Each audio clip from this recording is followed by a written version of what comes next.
حروف لین. آج ہم سیکھیں گے حروف لین کتنے ہیں اور وہ کون کون سے حروف ہیں اور ان کو ہم کیا کرتے ہیں. سوال دیکھیے گا, حروف لین کتنے ہیں؟ جواب, حروف لین 2 ہیں. نیکسٹ سوال, کون کون سے حروف لین ہیں؟ جواب دیکھیے گا, واو اور یا جب کہ یہ ساکن ہوں.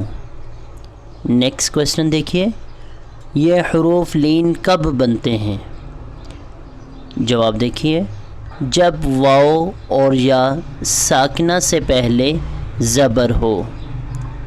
مثال اس کے دیکھیے گا, با واو زبر بو, با یا زبر بئی, بو بئی. ٹھیک ہے. نیکسٹ کویسچن دیکھیے, حروف لین کو کس طرح پڑھتے ہیں؟ جواب, حروف لین کو نرمی سے پڑھتے ہیں. اب آپ اس کو مزید آسان طریقے سے سمجھیے کہ حروف لین کے اعتبار سے آپ نے 3 چیزوں کو یاد رکھنا ہے. نمبر 1, حروف لین واو اور یا یہ 2 ہیں. ٹھیک ہے, یہ 2 حروف لین ہیں, واو اور یا. دوسری چیز یاد رکھنی ہے, واو اور یا ساکن ہونے چاہیے, اس کے اوپر جزم ہونا چاہیے اور اس حرف سے پہلے زبر ہونی چاہیے. ٹھیک ہے, یہ 2 چیزیں آپ نے یاد رکھنی ہے. اور تیسری چیز کہ حروف لین کو جب پڑھنا ہے تو اس کو نرمی سے پڑھنا ہے. اور اس کے بعد آپ نے ایک چھوٹے سے نوٹ کو یاد رکھنا ہے کہ حروف مدہ اور حروف لین ان میں فرق آپ نے واضح کرنا ہے. آپ نے اس کو مکس اپ نہیں کرنا. حروف مدہ کیسا ہوتا ہے, حروف لین کیسا ہوتا ہے, یہ یاد رکھیے کہ واو ساکن اس سے پہلے والے حرف پر اگر زبر ہوگی تو یہ واو لین ہوگا, جیسے کہ با واو زبر بو. ٹھیک ہے. اب دوسری طرف حروف مدہ کو دیکھیے, واو مدہ کو, واو ساکن سے پہلے اگر پیش ہوگا تو پھر واو مدہ ہوگا. یہ فرق آپ نے واضح کرنا ہے. واو لین کیسے ہوتا ہے کہ واو ساکن سے پہلے زبر آ جائے. ٹھیک ہے. اور واو مدہ کیسے ہوگا جب واو ساکن سے پہلے پیش آ جائے.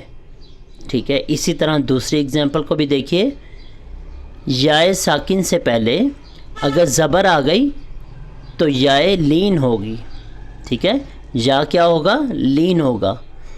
اور اگر یا ساکن سے پہلے زیر آ جائے گی تو یائے مدہ ہو جائے گی, جیسا کہ با یا زیر بی. تو ان دونوں میں آپ نے خوب واضح فرق کرنا ہے. اب کچھ اگزامپل کے طور پہ ہم آپ کو سکھاتے ہیں, تو آپ دیکھیے گا حروف لین کی اگزامپل میں سے واو اور یا. تا واو زبر تو, تا یا زبر تئی, تو تئی.